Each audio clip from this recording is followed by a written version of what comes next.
हाजिर हूं मैं लेकर पसंदीदा शो आपका प्राइमेट 4 जिसमें मिलता है आपको प्राइम टाइम न्यूज एलिमेंट का ऑप्टिमम डोज। आइए देखिए क्या है खास आज बुलेटिन में। आज बात होगी बेंगलुरु भगदड़ पर कांग्रेस के कबूलनामे के संदर्भ में। क्या है वो कबूलनामा आपके सामने होगा। इसके अलावा क्या फिर बहराइच में लौट आया भेड़िया, क्योंकि वन विभाग इनकार कर रहा है, लेकिन फिर कौन से ऐसे इशारे हैं जिनसे पता चल रहा है कि भेड़िया वहां है। बहराइच वालों की जुबानी आपको ये बताऊंगा। 162 करोड़ की स्कूटी खरीदी गई, लेकिन अब खड़े खड़े धूल खा रही है। ये मामला क्या है वो भी आपको बताऊंगा। और इसके अलावा बताऊंगा एक महिला की ऐसी गुंडागर्दी कि इंजीनियर को पीट डाला। यहां क्या हुआ था, के हवाले से यह बड़ी खबर आ रही है। जासूसी के आरोप में पंजाब के रूपनगर से गिरफ्तार यूट्यूबर जसबीर सिंह से एनआईए और आईबी पूछताछ कर सकते हैं। एक दिन पहले ही सुरक्षा एजेंसियों ने जसबीर सिंह को गिरफ्तार किया था। जसबीर सिंह पर पाकिस्तान के लिए जासूसी करने का आरोप है, साथ ही उसके लिंक जासूसी के आरोप में गिरफ्तार ज्योति मल्होत्रा से भी मिले। अब इसी कनेक्शन को लेकर आईबी और एनआईए भी पूछताछ कर सकते हैं। गुरुद्वारे में जसबीर सिंह, बहरहाल इसी का एक पहलू आपको बता रहा हूं कि जसबीर सिंह फिलहाल 3 दिन की रिमांड पर है और अब आगे जांच में क्या क्या होगा वो यहां आपके साथ में शेयर कर रहा हूं। एनआईए आईबी की पूछताछ में बड़े खुलासों की उम्मीद की जा रही है। जसबीर के फोन से 100 पाकिस्तानी नंबर मिले हैं। पाकिस्तान में सीधे पीआईओ के संपर्क में था जसबीर सिंह। पाकिस्तान इंटेलिजेंस ऑफिसर उसके साथ कनेक्शन में था। पाकिस्तानी दूतावास में दानिश से सीधा संपर्क था। पाकिस्तान फेस्टिवल डे पर आईएसआई अधिकारियों से भी मिला था। जसबीर के डिलीटेड डेटा को रिकवर किया गया है, रिट्रीव किया गया है। रिकवर्ड फोन और इलेक्ट्रॉनिक गैजेट्स की फोरेंसिक जांच चल रही है। ज्योति मल्होत्रा से कनेक्शन क्या है, क्यों वहां पर ज्योति दिखाई देती थी जहां जसबीर भी होता था, इसको भी लेकर पूछताछ हो रही है। और आगे आपको दिखाऊंगा आधी रात क्यों कब्रिस्तान पहुंच गया बुलडोजर। लेकिन उससे पहले देश में कैसा है कोविड का हाल देख लीजिए। देश में कोविड पॉजिटिव मरीजों की संख्या बढ़कर 4,866 हो गई है, जबकि पिछले 24 घंटे में कोरोना से 7 लोगों की मौत हुई। इसमें 5 साल का एक बच्चा भी शामिल है। लेकिन राहत की खबर यह है कि अब तक 3,955 लोग इस संक्रमण से ठीक भी हो गए हैं, यानी करीब 911 लोग ही कोविड पॉजिटिव हैं। आज पर्यावरण दिवस के मौके पर सीएम योगी ने एक पेड़ मां के नाम कार्यक्रम की शुरुआत की और लोगों से पर्यावरण को बचाने की अपील की। 23 जून को महा आयोजन होगा और 15 अगस्त तक चलने वाले इस कार्यक्रम में यूपी में 35 करोड़ से अधिक वृक्षारोपण का लक्ष्य रखा गया है। सीएम योगी ने कहा कि प्रकृति के साथ एक समन्वय और संवाद बनाना पड़ेगा, तभी भविष्य सुरक्षित बनेगा। खौफ देखा जा रहा है। पिछले 24 घंटों में भेड़िया ने 2 बच्चों पर हमला किया है। एक दिन पहले मां के साथ सो रहे एक 2 साल के बच्चे को भी भेड़िया उठा ले गया था और उसका शव दूर खेतों के पास मिला, जबकि देर रात एक 12 साल के बच्चे पर हमला कर उसे घायल कर दिया इसने। इससे पहले भी एक बच्चे को भेड़िया अपना शिकार बना चुका है, यानी कुल मिलाकर अब तक 3 लोग इस भेड़िया के हमले का शिकार हो चुके हैं। ग्रामीणों का आरोप है कि वन विभाग शिकायत के बावजूद कार्रवाई नहीं कर रहा और सीआर बताकर पल्ला झाड़ रहा है। हालात ऐसे हो गए हैं कि गांव के लोग खुद ही रात में पहरा देकर अपनी सुरक्षा कर रहे हैं। पिछले साल भी जून के महीने में 10 लोग भेड़िया का शिकार बने। 12:30 बजे आवा पहुड़े ना लड़का बिटिया दुई लिए हम पहुड़े रहन। परसों रात में आवा भैया हमरे उठाए लेगा, ऐसा गलुक्का दावली चहोरी लिए चला गा। जैसे हम देखा तैसा गिरिया भाग ली। जी भेड़िया हम देखा है। पहचानते हैं? हाँ पहचानते हैं, भेड़िया है। 3 भेड़िया हम बच्चे को खाते रहे लोग कहते हैं तो भागी है। वन विभाग क्या झूठ बोल रहा है? हाँ वन विभाग कहते हैं कि कुत्ता है, सियार है। दिल्ली पुलिस क्राइम ब्रांच नकली कैंसर दवा रैकेट का बड़ा पर्दाफाश उसने किया। इस मामले में 6 लोगों को अरेस्ट किया गया है, जबकि लाखों की नकली लाइफ सेविंग ड्रग भी बरामद की गई। क्राइम ब्रांच ने लक्ष्मीनगर, बुद्ध विहार, चांदनी चौक में एक साथ छापेमारी की और इस रैकेट का पर्दाफाश किया। ये लोग सोशल मीडिया के जरिए कैंसर मरीजों को सस्ती दवा के नाम पर टारगेट करते थे। रेड में लक्ष्मीनगर से नीरज और अनिल कुमार को पकड़ा गया है, जबकि बुद्ध विहार से धनेश शर्मा और धीरज अरेस्ट हुए हैं, जबकि भगीरथ पैलेस से रोहित और ज्योति ग्रोवर गिरफ्तार किए गए। जांच में सामने आया है कि नवीन आर्य गिरोह का सरगना है, जो पहले भी इस तरह के मामलों में 3 महीने जेल में काट चुका है। अब आपको बताता हूं कि इस रैकेट से किस किस तरह की बातें सामने आई हैं। दिल्ली में ये रैकेट एक्टिव था, नकली दवा का रैकेट था ये। रेड में बड़ी मात्रा में कैंसर की नकली दवाएं जब्त हुई हैं। अब आप सोचिए कि वो लोग जो कैंसर से पीड़ित होते हैं उनका और उनके परिजनों का क्या हाल होता है, और उन लोगों के को सताने का, परेशान करने का और यहां तक कि उनको जहर बेचने का काम ये लोग करते थे। एर्बिटक्स, लेनविमा और ओब्डिवो इस तरह की दवाएं जो कि कैंसर के ट्रीटमेंट में इस्तेमाल होती हैं, जब्त हुई हैं इनके पास से। ऑब्डिवो जैसे इंजेक्शन की कीमत 2 लाख रुपए है और ये बगैर किसी दस्तावेज के ही बेची जा रही है। लाइफ सेविंग ड्रग्स के नाम पर नकली दवाएं भी मरीजों को दी जा रही थी। कैंसर दवाओं की कीमत जहां 1.5 से 2 लाख रुपए होती थी, उनको ये 50 से 70 हजार रुपए में बेच रहे थे। राजस्थान में अशोक गहलोत सरकार के दौरान मेधावी छात्राओं को देने के लिए खरीदी गई करीब 18,000 स्कूटी अलग अलग जिलों में कबाड़ बन रही है। 162 करोड़ रुपए खर्च करने के बाद ये स्कूटी खरीदी गई थी, लेकिन अब ये खुले में पड़े पड़े धूल खा रही हैं और कुछ तो इतनी खराब हो गई हैं कि अब चलने लायक भी नहीं बची। बताया जा रहा है कि टेंडर में गड़बड़ी के आरोप लगे थे और इस वजह से बीजेपी की भजनलाल सरकार ने कांग्रेस राज में खरीदी इन स्कूटियों का छात्राओं को वितरण नहीं किया।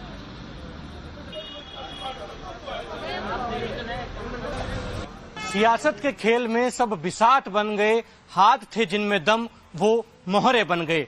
जी हां, इस बात को चरितार्थ करती इस बाड़े में खड़ी ये स्कूटियां हैं जो कि अब सियासत की भेंट चढ़ गई है। दरअसल राजस्थान सरकार की योजना है जिसके तहत मेधावी छात्राएं जो कि 12वीं कक्षा में अच्छे अंकों से उत्तीर्ण होती है, उनको ये स्कूटियां मिलती हैं। लेकिन पिछले 3-4 साल से ये स्कूटियां ऐसे ही कई बाड़ों में खड़ी हैं। हालांकि ये स्कूटियां सैकड़ों की संख्या में नहीं बल्कि हजारों की संख्या में हैं जो कि राजस्थान में अच्छे अंकों से उत्तीर्ण हुई छात्राओं को मिलनी थी। लेकिन जो छात्राएं हैं वो इन स्कूटियों का बाट जो रही हैं और वो छात्राएं अब कॉलेज में भी पहुंच गई हैं।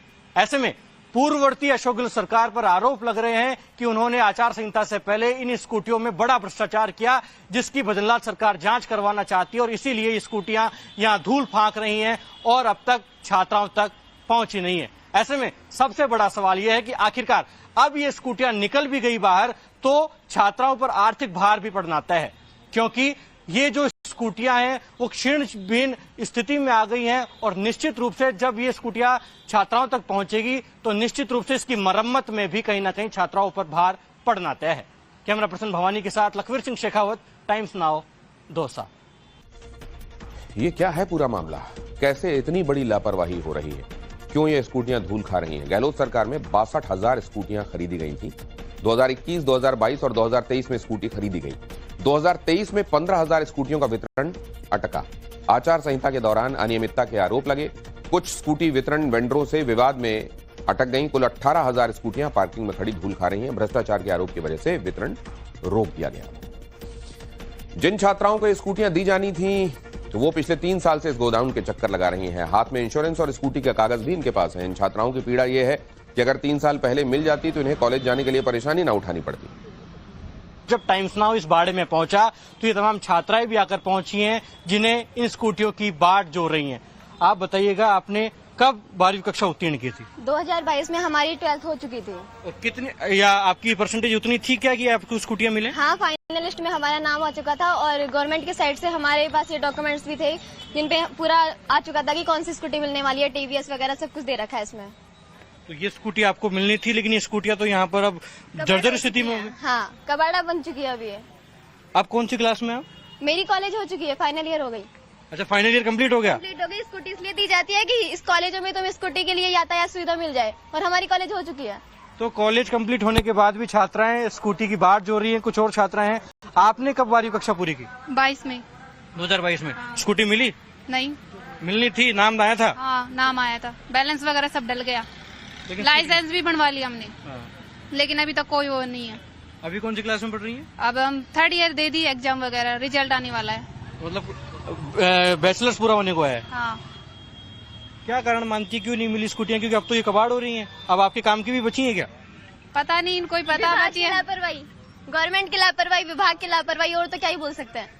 और इस बीच दौसा के डीएम का कहना है कि सरकार की तरफ से आदेश आते ही वो छात्राओं को स्कूटी का वितरण कर देंगे। लोगों के भी ज्ञापन हमारे पास भी आए थे और हमारे द्वारा भी राज्य सरकार को एक बार अवगत करवा दिया गया था कि इस प्रकार के इश्यूज हैं और जो इसमें अग्रिम डायरेक्शंस और दिशा निर्देश हैं वो राज्य स्तर से क्योंकि डीलरों द्वारा डायरेक्टली उनका वितरण किया जाना है, राज्य स्तर से जो है उनका डीलरों को डायरेक्शन दिए जाने हैं और जो भी डायरेक्शंस इसके अंतर्गत आएंगे डीलर्स को राज्य सरकार से या हमें भी जो भी डायरेक्शन प्राप्त होंगे उसके अनुसार उनका भी वितरण कर दिया जाएगा। तकरीबन मेरे ख्याल से 1000 के आसपास, अगर मैं दौसा जिले की बात करूं तो 1000 के आसपास। इस विभाग में भर्ती में गड़बड़ी का एक अजीबोगरीब मामला सामने आया है। अभी तक तो एग्जाम में कैंडिडेट बदले जाते थे, किसी की जगह कोई और जाकर इम्तिहान दे देता था, लेकिन यहां पर तो पुलिस विभाग में भर्ती होने के लिए न सिर्फ कैंडिडेट बदले गए बल्कि आधार कार्ड में कैंडिडेट का फोटो और फिंगरप्रिंट तक बदल गया। इस मामले में पुलिस ने 2 कैंडिडेट्स को गिरफ्तार किया है, जबकि आधार कार्ड अपडेट करने वाले 4 लोगों को भी पकड़ा गया है। मध्य प्रदेश की श्योपुर पुलिस ने अब तक इस मामले में 14 लोगों पर FIR दर्ज की है। बताया जा रहा है कि इस रैकेट के तार दिल्ली, पटना और छत्तीसगढ़ तक फैले हुए हैं। इसमें फर्जीवाड़ा बड़ा गजब का था। एग्जाम से पहले कैंडिडेट के आधार कार्ड में बदलाव किया जाता था, आधार में फोटो और फिंगरप्रिंट तक को बदलवाया जाता था। आधार के जरिए कैंडिडेट की जगह इंपर्सनेट करने वाले आदमी ने, या जिसको सॉल्वर तक कहा जाता है, उसने एग्जाम दिया। रिजल्ट आने के बाद फिर आधार कार्ड अपडेट किया गया, असली कैंडिडेट की फोटो और फिंगरप्रिंट फिर से लगा दिए गए। डॉक्यूमेंट वेरिफिकेशन के दौरान पुलिस को शक हुआ और जांच के बाद कई लोगों का फर्जीवाड़ा पकड़ा गया। श्योपुर में ही 3 आरक्षकों के फर्जी दस्तावेज मिले। आधार कार्ड सेंटर के साथ मिली भगत का खुलासा हुआ। 8 लोग गिरफ्तार, 6 अब भी फरार बताए जा रहे हैं। उनके दस्तावेज प्रथम दृष्टया पाए गए थे। उन्होंने अपना आधार अपडेशन करवाया था रिटन एग्जाम के जस्ट पहले, तो फिर जब उसकी जांच की गई तो उसमें वो फर्जी पाए गए और उसमें 2 आरक्षक जो भर्ती होने आए थे उनको गिरफ्तार भी कर लिया गया है। तो सॉल्वर्स को भी पुलिस ने गिरफ्तार कर लिया है और जो आधार अपडेट करने वाले लड़के हैं उनमें से भी हम लोगों ने 4 लोगों को गिरफ्तार कर लिया है और जो बीच के दलाल थे उनको भी 1-2 लोगों को गिरफ्तार किया गया है इसमें जो है, और अभी एक सॉल्वर गिरफ्तार होना बाकी है। और बेंगलुरु में कल हुई भगदड़ पर आज सियासत और तेज हो गई। बीजेपी ने सीधा कर्नाटक सरकार पर हमला बोला। बीजेपी ने CM Siddaramaiah, deputy CM DK Shivakumar से इस्तीफा भी मांगा। बीजेपी ने सवाल किया है कि स्टेडियम की क्षमता 35,000 थी, वहां 3 लाख लोग आमंत्रित कैसे किए गए। बीजेपी ने भगदड़ को सरकारी विफलता और राजनीतिक लालसा का नतीजा करार दिया कि चीफ मिनिस्टर और डिप्यूटी चीफ मिनिस्टर की आपस की लड़ाई के कारण, दोनों के बीच अनबन के कारण 11 जाने गई है। ना तो भारत क्षमा करेगा और ना ही कर्नाटक और बेंगलुरु क्षमा करेगा डीसीएम और सीएम। बहुत सारे प्रश्न उपजते हैं। खुद डीसीएम डीके शिवकुमार ये कह रहे हैं कि चिन्नास्वामी स्टेडियम की कैपेसिटी मात्र 35,000 है और 3 लाख लोग वहां मौजूद थे। किस प्रकार से 3 लाख लोग मौजूद थे? अगर 35,000 ही कैपेसिटी है स्टेडियम की, तो आपकी विक्ट्री मार्च में 3 लाख लोगों को आपने अलाउ क्यों किया? और इस बीच बेंगलुरु भगदड़ पर कांग्रेस नेता अधीर रंजन का बड़ा बयान सामने आया है। अधीर रंजन ने कहा है कि भगदड़ की जिम्मेदारी राज्य सरकार ले रही है और बेंगलुरु में चूक जरूर हुई है जिसकी वजह से यह हादसा हुआ। इसकी जांच की जा रही है। जिम्मेवारी जब सूबे की सरकार कह रहे हैं कि हम दुखी है, जब मुआवजा दे रहे हैं सूबे की सरकार की तरफ से, इसका मतलब सरकार तो जिम्मेवारी ले रही है। चूक तो हुई है प्रशासन की तरफ से, प्रशासन की तरफ से चूक जरूर हुई है। एहतियात बरतने में शायद कहीं कोई खामियां रही गई, नहीं तो इतना बड़ा हादसा कैसे होते। तो जांच पड़ताल जरूर होंगे, इसमें कोई दो राय नहीं। और आरसीबी के विक्ट्री परेड में भगदड़ पर हाईकोर्ट ने संज्ञान लिया है। बेंगलुरु के चिन्नास्वामी स्टेडियम में भगदड़ हुई थी। हाईकोर्ट ने कर्नाटक सरकार को नोटिस जारी किया है। एम्बुलेंस पुलिस की मौजूदगी कितनी थी, इस पर कोर्ट ने स्टेटस रिपोर्ट मांगी है। मंगलवार को फिर से सुनवाई होगी। कर्नाटक हाईकोर्ट सुनवाई के दौरान स्टेडियम के आसपास कितनी व्यवस्था थी, सभी गेट क्यों नहीं खोले गए थे, ये तमाम मुद्दे इन पर सुनवाई करेगी। याचिकाकर्ताओं ने ये मुद्दे उठाए थे। कोर्ट ने पूछा कि ऐसी घटनाओं से निपटने के लिए राहत और बचाव अभियान के लिए कर्नाटक सरकार के पास क्या स्टैंडर्ड प्रोसीजर है जिसको वो फॉलो करते हैं। कर्नाटक सरकार के एजी ने ये माना कि घटना के समय एम्बुलेंस जितनी होनी चाहिए थी उतनी वहां मौजूद नहीं थी। और मथुरा से इस वक्त की बड़ी खबर। मथुरा में डिप्टी सीएम ब्रजेश पाठक के दौरे से स्वास्थ्य महकमे में हड़कंप मच गया। डिप्टी सीएम ब्रजेश पाठक सुबह अचानक गोवर्धन सामुदायिक स्वास्थ्य केंद्र पहुंच गए। अचानक वहां उनके आने के बाद लोग हड़कंप में थे। इस दौरान वहां की अव्यवस्था देखकर मंत्री जी नाराज भी हुए और डॉक्टर्स को बर्खास्त करने तक की चेतावनी दी। डिप्टी सीएम ने कहा कि उन्हें शिकायत मिली है कि यहां रात में डॉक्टर्स नहीं रहते हैं, इसलिए उन्होंने खुद आकर देखना पड़ा। रात में यहाँ चिकित्सक रहते नहीं है, सीएमओ साहब नहीं रहते हैं। मुझे कंप्लेंट मिली तभी मैं आया। रात में मैं रात में ही, आप रात में थे? अस्पताल में पूछ रहा हूँ, ये ड्यूटी रात में होना चाहिए? अस्पताल खुला था रात को? हाँ सर। आइए दिखाइए रात में कितने मरीज देखे। बाबा लेटे जाओ, बाबा आप लेट जाओ, अम्मा लेट जाओ, आप लेट जाइए। रात में देखो कितने 4 तारीख की रात को 2:50 पे एक मरीज आया है, गोपाल नाम का, डॉक्टर अभिजीत देखे। सब लोग मिले हुए हो, ये सब तरीका ठीक है, सस्पेंड करेंगे, बजान लो, बर्खास्त करेंगे। ये बेईमानी है, ये तरीका ठीक नहीं है। ये क्या तमाशा है? ये अस्पताल सब ठीक कराओ, ये अस्पताल नहीं। और आगे आपको दिखाएंगे राम मंदिर में राम दरबार का पूजन किया। प्राण प्रतिष्ठा सुबह 11:15 से करीब 11:15 11:25 शुरू हुई, 11:40 तक चली। रामलला के गर्भगृह के ऊपर ये सुंदर राम मंदिर बनाया गया है। राम दरबार में भगवान श्री राम, मां सीता, तीनों भाई लक्ष्मण, भरत, शत्रुघ्न के साथ हनुमान जी भी विराजे हैं। काशी के पुरोहित ने 101 पंडितों काशी के 101 पंडितों ने यह प्राण प्रतिष्ठा कराई। मंत्रोच्चार के बाद मूर्तियों की आंखों में लगी जो बंधी हुई पट्टियां होती हैं उन्हें खोला गया और उन्हें आईना दिखाया गया। भगवान राम समेत चारों भाइयों के हाथों में धनुष भी सुशोभित है। रामलला की प्राण प्रतिष्ठा के बाद 16 महीने बाद अब राजा राम के मंदिर में प्राण प्रतिष्ठा का कार्यक्रम संपन्न हो चुका है। यानी कि मंदिर का जो सभी कार्य है और काम है वो पूरे हो चुके हैं और एक तरीके से आप समझ सकते हैं कि यहाँ पर जितने मंदिर हैं उसमें जो देवता हैं उनकी प्राण प्रतिष्ठा हो चुकी है, तो मंदिर पूर्ण हो चुका है। यानी कि अब जब आप आएंगे तो यहाँ पर सिर्फ रामलला के दर्शन नहीं होंगे, राजा राम के भी दर्शन होंगे और लोगों के मन में इसको लेकर कितना उत्साह है, उल्लास है, जरा पूछते हैं। कहाँ से आए हैं आप लोग? एमपी से आए हैं, नीमच जिला। अब तो राजा राम भी आ गए, पहले रामलला थे, तो कैसा लग रहा है आप लोगों को? बहुत अच्छा लग रहा है। हाँ, आप लोगों को क्या लग रहा है कि कैसी जैसी आप लोगों ने सोची थी वैसी उनका दरबार आप लोगों को दिखाई दिया कि नहीं? बिल्कुल दिखाई दिया।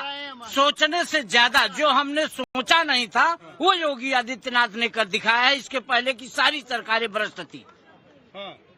आज नरेंद्र मोदी और योगी की देन है कि जो पूरे उत्तर प्रदेश में समस्त सनातन धर्म वालों का जो प्रोत्साहन किया गया है, जो हमारे सनातनियों का गौरवान्वित किया गया है, वो किसी सरकार में संभव ही नहीं था। अच्छा एक चीज बताइए, ये तो चलिए योगी जी, मोदी जी और बाकी बातें हो गई, लेकिन रामलला का जो आप लोगों ने मंदिर देखा, उसके बाद राज दरबार देख रहे हैं, तो आप लोगों ने जो कल्पना की थी वैसा ही दरबार और वैसे ही राम उसमें मौजूद है कि नहीं? बिल्कुल कल्पना जो थी उससे बेहतर हुआ है, उससे बहुत ज्यादा बेहतर हुआ है। कभी कल्पना नहीं थी कि एक हमारे भगवान श्री राम इतने बड़े भव्य मंदिर में विराजमान होंगे, जो कि लगातार टेंट और तंबुओं में रहा करते थे, वो आज इतनी बड़ी भव्य मंदिर में, ये भी हमारी सरकार की उपलब्धि है। मुझे लग रहा है कि आप लोग तो दर्शन करके आ चुकी हैं। अभी दर्शन करने के लिए ही जा रहे हैं। कहाँ से आए हैं? हम गया जिला से आए हैं। गया जिला बिहार से आई हैं?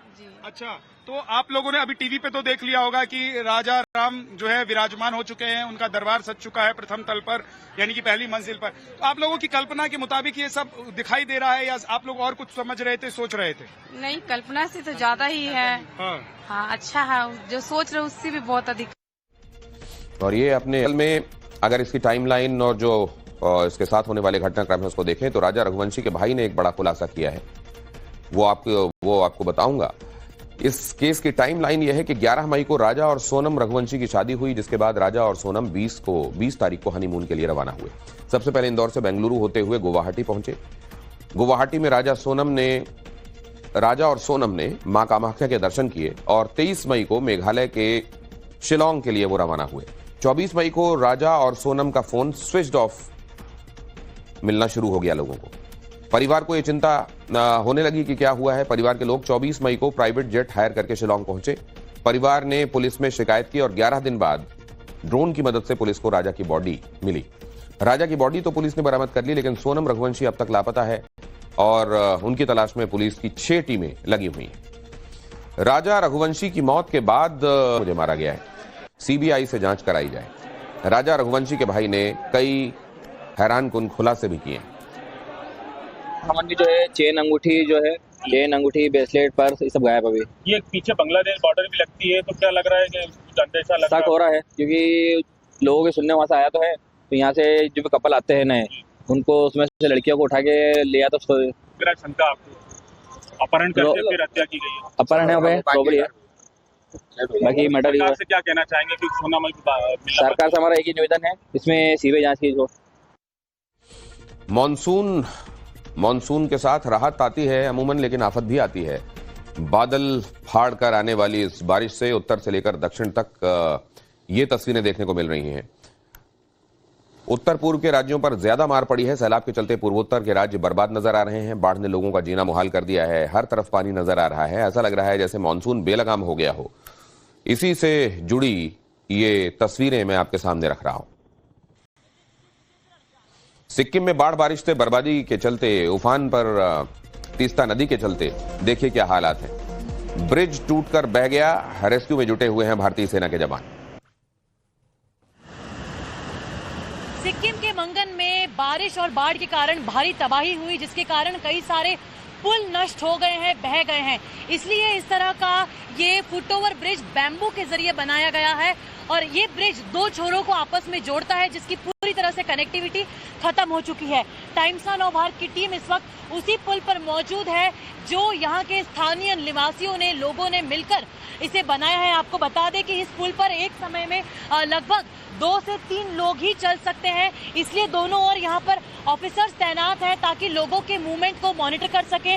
नीचे हम देखें तो हमारे नीचे तीस्ता नदी लगातार बह रही है, जिसका आप स्तर देखें तो तीस्ता नदी का जो स्तर है वो भी लगातार बढ़ते जा रहा है, घट भी रहा है लेकिन ज्यादातर बढ़ रहा है, जिसके कारण हम देख रहे हैं कि किस तरह से लगातार तबाही का मंजर सिक्किम के कई सारे जिलों में देखने हमें मिला है।